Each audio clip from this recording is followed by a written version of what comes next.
Good morning students.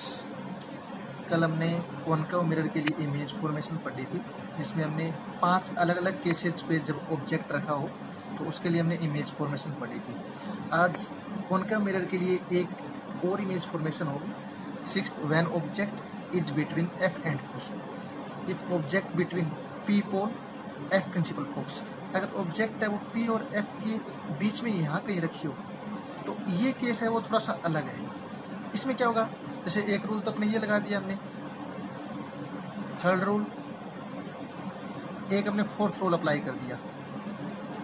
देखो यहाँ पे जब कभी भी ऐसा केस आता हो कि आफ्टर रिफ्लेक्शन अगर जो रेज होती है उनके बीच की डिस्टेंस कंटिन्यू इंक्रीज हो रही हो, देन अगर उनको पीछे की ओर इस प्रकार से हम इंक्रीज करेंगे तो इस पोजीशन के ऊपर ये कोइंसिडेंस करेंगे। यानी एक्चुअल में ऐसा होता नहीं है, एक्चुअल में ऐसा होता नहीं है, लेकिन अपने को क्या लग रहा है, ये जो इमेज, ये जो रेज होती है वो कहाँ से आ रही है, इस पॉइंट से आ रही है, तो इस पॉइंट पे यहाँ पे इमेज बनेगी। देखो अब यहाँ पे ऑब्जेक्ट ये और इमेज ये है, तो इन दोनों के अगर हम कंपेयर करें तो compare to object image is large, virtual and erect. Erect होता है इस प्रकार से, अगर ऑब्जेक्ट भी ऐसा हो और इमेज भी ऐसी हो होती है इरेक्ट, यानी सीधी इरेक्ट।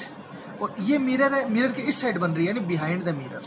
तो इसकी जो स्पेशल केसेस या फिर उसकी जो कंडीशंस कह सकते हैं हम इसके, तो ये होती है अपने पास large, virtual and erect behind the mirror. ये 6th केस है। बाकी सभी 5 केसेज के अंदर जो भी हमने कल पढ़े थे उन सभी में रियल एंड इन्वर्टेड बन रही थी, लेकिन यहाँ पे इस केस के अंदर वर्चुअल एंड इरेक्ट होती है। जो इमेज रियल होगी वो इन्वर्टेड होगी, जो इमेज वर्चुअल होगी वो इरेक्ट होगी। तो ये 6th केस है। उसके बाद में नेक्स्ट अगर हम इसके यूज देखें, use of concave mirror, use in torch, अपने जो टॉर्च होती है, सर्च लाइट होती है, उसमें यूज होता है।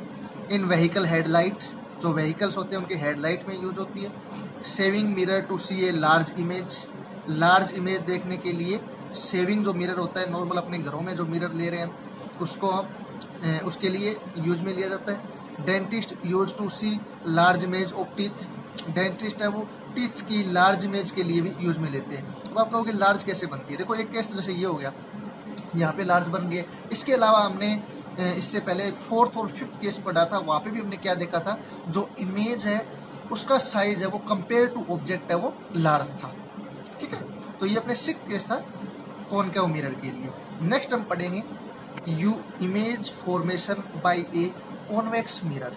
अब कॉन्वेक्स मिरर में 2 केस होते हैं, एक होता है इन्फिनिटी का और एक होता है इन्फिनिटी से लेके पोल के बीच में कोई भी पॉइंट हो सकता है। First of all when object is at infinity, जैसे मैंने यहाँ पे इसको ऑब्जेक्ट को दिखाया है, ये एक तरह से इन्फिनिटी शो कर दिया आपने, यानी कोई स्पेसिफिक नहीं होते। अगर आप ये शो नहीं करते हो तो भी कोई जरूरी नहीं है, सिर्फ आप पैरेलल लाइट दिखा दो, लेकिन मैंने थोड़ा सा पीछे की ओर करके इसको इस प्रकार से शो कर दिया, यहाँ तक प्रिंसिपल एक्स करके यहाँ पे मैंने ऑब्जेक्ट शो कर दिया। दैट मीन्स ये इन्फिनिटी पोजिशन के ऊपर है। अगर आप इसको नहीं शो करते हो तो भी कोई दिक्कत नहीं है। तो ये जो ऑब्जेक्ट है, यहाँ से ये जो रे है वो इस प्रकार से मिरर पे इंसिडेंट होती है। और हमने कॉन्वेक्स मिरर के लिए पढ़ा था कि जब लाइट मिरर पे इंसिडेंट होता है तो रिफ्लेक्शन के बाद में वो अपीयर्स होती है अपने को कि वो प्रिंसिपल फोकस से आ रही है, लेकिन एक्चुअल में तो नहीं आ रही थी ना। वहाँ पे हमने फर्स्ट रूल पढ़ा था वहाँ पे। तो ये केस होगा अपने पास, ये इस प्रकार से रिफ्लेक्ट होगी और ऐसे जाएगी। अपने को ये लग रहा है ये लाइट कहाँ से आ रही है, इस पॉइंट से आ रही है, यानी डैश डैश करके दिखा रहे हैं, यानी एक्चुअल में ऐसा होता नहीं है, लेकिन अगर इस पोजीशन से देखेंगे तो अपने को ये लग रही है लाइट यहाँ से नहीं यहाँ से आ रही है, ऐसे लग रहा है, लेकिन एक्चुअल में यहाँ से आ रही है। तो इसी प्रकार से जैसे ये बीम है, ये जो रे होगी वो रिफ्लेक्शन के बाद में इस पॉइंट पे चली जाएगी। दैट मीन्स ये जो रेज होती है वो कहाँ पे दिखाई दे रही है, इस पॉइंट पे इंसिडेंट होती है दिखाई दे रही है, लेकिन एक्चुअल में ये अपने यहाँ पे इंसिडेंट नहीं होती है। तो इस कंडीशन में जहाँ पे रियल में नहीं होता है, सिर्फ अपने को अपीयर्स होती दिखाई दे रही है, जो अपने को अपीयर्स लग रही है, तो वो जो कंडीशन होती है वो वर्चुअल कंडीशन होती है। वर्चुअल जो इमेज होती है वो कभी भी स्क्रीन पे दिखाई नहीं देती, अपने स्क्रीन पे बनती नहीं है, और जो इमेज रियल होती है वो स्क्रीन पे बनती है। तो इसके लिए इसकी जो कंडीशंस होगी वो क्या होगी, एट एफ, इमेज कहाँ पे बन रही है, एफ पे बन रही है, यानी प्रिंसिपल फोकस पे। बिहाइंड मिरर, देखो मिरर ये उस साइड में बन रही है, बिहाइंड मिरर। पॉइंट साइज, यानी बिल्कुल छोटी सी होती है, पॉइंट साइज होती है। वर्चुअल एंड इरेक्ट, ये इसके स्पेशल केसेज होते हैं। तो देखो अब आप कहोगे कि उस मिरर के अंदर हम ऐसे ले रहे थे, उसी साइड में इमेज थी, उसी साइड में एफ था, इसी साइड में सी था, लेकिन इसमें एक्चुअल में ऐसा नहीं होता है। इस कंडीशन के अंदर जो कॉन्वेक्स मिरर होता है उसमें एफ और सी इस साइड में दिखाई जाती है, इस साइड में नहीं होती है। एफ और सी है उसी साइड में दिखाई जाती है, क्योंकि अपने को ये जो लाइट है वो कहाँ से दिखाई दे रही है, इस पॉइंट से आती हुई दिखाई दे रही है, इसलिए इस पॉइंट पे दिखाई जाता है हमेशा। नेक्स्ट सेकंड केस है बिटवीन इन्फिनिटी एंड पी, यानी इन्फिनिटी और पी यानी पोल। पोल और इन्फिनिटी के बीच में कहीं पे, यहाँ पे भी हो सकती है, यहाँ पे भी हो सकती है, यहाँ पे कहीं पे भी हो सकती है। तो हर केस के अंदर एक ही कंडीशन रहेगी, चाहे वो ऑब्जेक्ट यहाँ पे हो, चाहे ऑब्जेक्ट यहाँ पे हो, ऑब्जेक्ट यहाँ पे हो, कोई भी केस हो जाए। तो इसमें फर्स्ट रूल अप्लाई कर देंगे, प्रिंसिपल एक्स के पैरेलल लाइट इंसिडेंट होगी after reflection appears to principal focus. First case तो ये हो गया, ये हो गया, ठीक है। एक अपने पास थर्ड केस ले लेते हैं हम। If light incident in the direction of a center of curvature then after reflection it will be written on same path, यानी सेम पाथ पे चली जाएगी। जैसे ये इंसिडेंट हो रही है, यहाँ से रिफ्लेक्ट होगी और रिफ्लेक्ट होकर उसी पाथ पे वापस आ जाएगी। तो ये इस प्रकार से अपने डैश डैश से दिखा रहे हैं, हमें ये लग रहा है ये लाइट है वो इस पॉइंट से वापस आ रही है। तो एक तो ये होगी जो अपीयर्स हो रही है, और एक ये होगी। दोनों जहाँ पे एक दूसरे को इंटरसेक्ट कर रहे हैं वहाँ पे क्या होगा, इमेज फॉर्मेशन होगी। तो देखो इसकी और इसकी कंपेयर करके देखते हैं। स्मॉल इन साइज, जो स्मॉल है ना इसके कंपेयर, तो स्मॉल इन साइज। अब कहाँ पे बन रही है इमेज, ये पी और ये F, between P and F, virtual and erect. यानी अगर जैसा ऑब्जेक्ट है वैसी इमेज बनेगी तो उसे बोला जाता है इरेक्ट।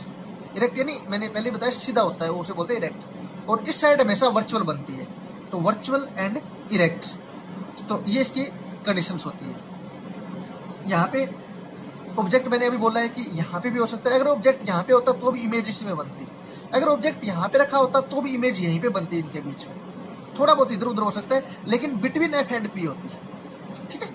अब अगर इसके यूज की बात करें, use of convex mirror, use as a rear view mirror. Rear view का मतलब होता है जैसे अपने जो व्हीकल्स होती है उसके साइड में जो मिरर लगा होता है, उसके अंदर अपने क्या काम होता है, पीछे से क्या चीज आ रही है क्या नहीं आ रही है, तो पीछे का देखने के लिए होता है रियर व्यू।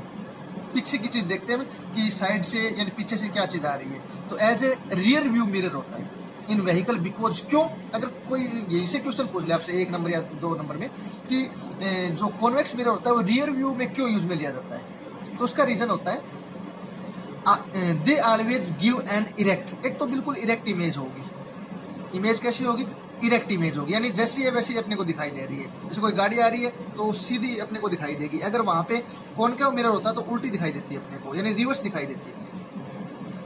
डिमिनिश्ड इमेज, यानी इमेज है वो साइज में स्मॉल होगी। देखो इस केस में भी स्मॉल है और उससे पहले वाला पड़ा था तो बिल्कुल स्मॉल थी, तो स्मॉल होगा। स्मॉल होने का फायदा अपने क्या होगा कि अपने को ज्यादा एरिया दिखाई देगा। Also they have a wider field in view. अगर हम पीछे के आप कभी देखना व्हीकल्स का जो साइड मिरर होता है, अगर उसमें हम देखेंगे तो अपने को बहुत सारा एरिया दिखाई देगा। उसमें बिल्कुल सिर्फ और सिर्फ वो ऑब्जेक्ट दिखाई देने की बजाय बहुत सारा एरिया दिखाई देता है, तो इसीलिए भी इसको यूज में लिया जाता है। Okay, thank you.